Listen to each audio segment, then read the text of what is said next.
Hey Shooby Doodlers, how are you doing? Today I'm going to read you a story from my book Monster Boy called Ogre Outrage. But let's not talk about it. Let me read it to you. Monster Boy, Book 3, Ogre Outrage. This bike is pathetic, Connor moaned. MB2 was a state-of-the-art carbon fibre monocoque power-assisted wonder bike, but it was a little bit small. It's really good in tight places, Connor's mum explained patiently. Connor's mum was the mechanic at the Pedal O bike hire shop where she looked after Connor's amazing top-secret monster bikes. Connor's dog Trixie sniffed the wheels. "There's no room for Trixie," Connor grumbled.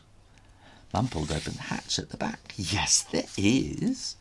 "Well, there's no room for sandwiches." Connor was not happy with the new bike. "I'd made you nice, small sandwiches," Mum smiled. "What? They're not proper sandwiches," Connor moaned. "They fit perfectly under the saddle," said Mum. "And anyway, you should be grateful to have any sandwiches at all. Bread has become hard to get since the baker left town." Just then, Connor's MyPod bleeped. Bleep, bleep, bleep, bleep. "Mission alert to Monster Boy, #1 agent from Mission Control, Ministry of Monsters. Subject: an ogre is on the rampage in the Dark Hills. He's not getting his daily bread and is making him grumpy. Please investigate immediately. Be careful. He is very grumpy. Good luck, Ministry of Monsters. This message will self-erase in 15 seconds. "I know how the ogre feels," Connor muttered as he climbed into the saddle of MB2. "Wait a second." Mum pressed a button on the control panel. This is the really good bit. A small electronic screen popped up on the handlebars. "Satellite navigation," she announced. Connor perked up. "Wow, that's amazing! Come on, Trix, get your helmet on. We can try it out right now." The sat-nav unit plotted a route to the Dark Hills.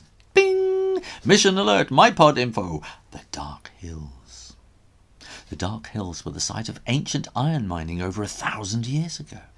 Magnetic forces in the iron are powerful enough to make clocks run slow and affect electronic equipment. Radios in the area can only pick up Russian pop music stations. "It'll be a good test," Connor's mum said, "but make sure you stick to the path and follow the route on the sat-nav." She looked nervous as she waved goodbye to her son. Not everyone who went into the Dark Hills came out again. "Don't worry, Mum, I'll be fine," Connor yelled as he pedalled off. Connor's mum was a gargoyle, so Connor was half monster himself. His code name was Monster Boy. If anyone could look after himself, Connor could. The Dark Hills looked like their name sounded. Hundreds of small dark red hills created a tangled web of narrow paths between them. Trixie leaned out of her hatch, took in the view, and growled a warning. Brrr. "The sat-nav says to go straight ahead. We can't get lost," Connor reassured her. "Hold on tight. Here we go." Mum was right. In the tight pathways between the hills, MB2 steered like a dream. Soon they were right in the middle of the maze of hills.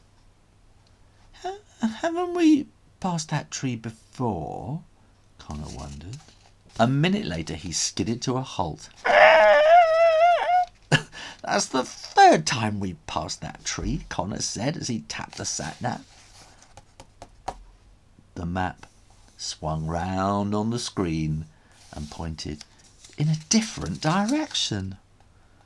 "Oh, great! We're lost!" And Connor's MyPod beeped. Ding!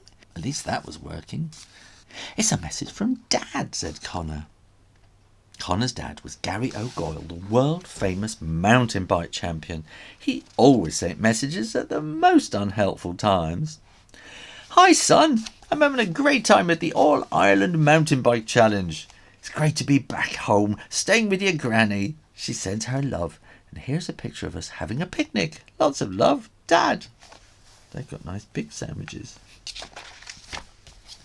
"Oh, great," said Connor. "Granny gives him proper sandwiches. There's no bread shortage there." Then Trixie barked, "Woof!" and stared into the distance. Rrrr. She'd heard something. Soon Connor heard it too. A slow, dragging thump of heavy feet on the soft ground. Then a rasping, booming voice filled the air. "Fee, fi, fo, fum. I smell the blood of an Englishman. Be he alive or be he dead, I'll grind his bones to make my bread." "It's the ogre," Connor squeaked, and he doesn't sound very happy. Connor slammed MB2 into power assist mode and screeched off down the path, spraying mud and leaves behind him.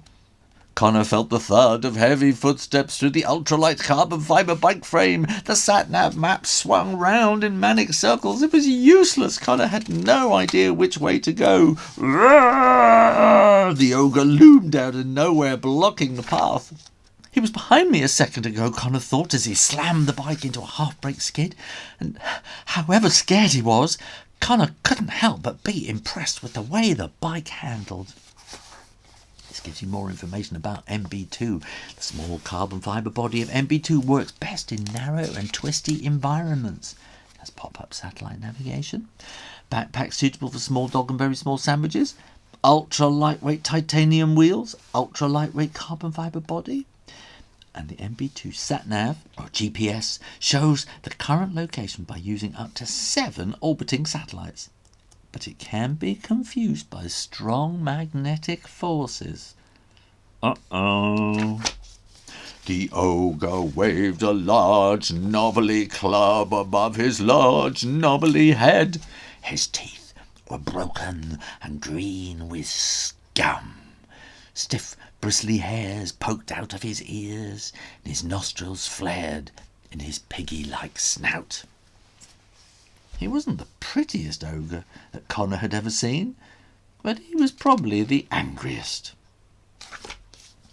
Trixie barked wildly, "Woof, woof, woof, woof, woof," as the ogre's huge, lumbering footsteps brought it closer and closer, the air filled with its constant growling chant.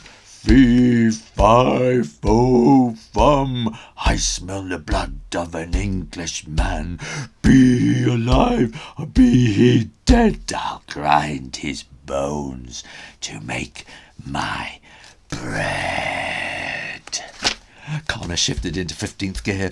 The pedals stiffened, his calf muscles tensed. He gripped the handlebars tightly, slipping and sliding his amazing new bike through 90-degree turns. He was accelerating faster than any other bike could have managed on the pathways of the lonely, dark hills. But it was no use. He could feel the ogre's hand almost upon him. He was exhausted. His aching body was powerless. The path was too steep. He was finished. Trixie barked, "Woof!" and snapped at the giant hand that yanked Connor out of the saddle. Yap, yap, yap, yap, yap. The ogre held Connor up by the back of his trousers. He licked his lips and smiled. "Fee, fi, fo, fum. I smell the blood of an Englishman." The ogre laughed, showering Connor in yellow spit and foul breath. "Be he alive or be he dead, I'll grind his bones too." And then an idea popped into Connor's head. Actually, he said, I'm half Irish. Huh? The ogre looked confused. Yeah, Connor tried playing it cool. And my mum's a gargoyle. Gargoyle? The ogre yelped. But gargoyle tastes disgusting. He let go of Connor as if he were poison. And then he looked at Trixie and smiled. Dog is good. But Trixie unfurled her wings and flew to the top of a tree. Huh? The ogre grumbled. Not a proper dog. Would you like to share my sandwiches? Connor asked casually. The ogre smiled. Bread. Here we have the MyPod Monster Identifier program. It tells you all about the ogre. Distinguishing features: knobbly head, hairy ears, and filthy teeth. Ugh. Preferred habitat: caves. Essential information: ogres are all noise and no action. However, they are keen to keep up their fearsome reputation, so they might pretend to eat you. Ogres like to live quietly in their caves, cooking, cleaning, and sewing interesting clothes. They do not like to be disturbed. Danger rating 4. So, which do you prefer? Connor asked as he handed the ogre one of his tiny sandwiches. Grinding bones or making bread? Bread. The ogre growled happily as he popped the tiny sandwich into his huge, dribbling mouth. Good. If you show me the way home, Connor bargained, I've had an idea that just might interest you. A few weeks later, Connor and his mum were finishing their shopping in the supermarket. I wonder if they got any bread for your sandwiches yet, said Mum. Monster bread, Connor roared in an ogreish sort of way, and he pointed to a display of giant-sized loaves of bread. There was an enormous cardboard cutout of the ogre with a sign that read, New Monster bread, baked fresh every day by your local friendly ogre. Mum raised her eyebrows. You need a much bigger bike if you had sandwiches that size, she joked. Connor smiled sweetly. Well, it's funny you should say that, because I've been thinking for a while that I really could do with a much bigger bike. Sadly, that's the end, but click up here and I'll read you some more Monster Boy stories. I have a question for you. What is your favourite monster? And do you think that Monster Boy could sort him out? Put your answers in the comments box below. I'm sure you'd like to have your own copy so that you can read along. Try your library, you never know your luck. Otherwise, there are links below to Amazon and my own website where you can get a signed copy with a free poster. In the meantime, keep reading, and I'll see you next time. You take care now.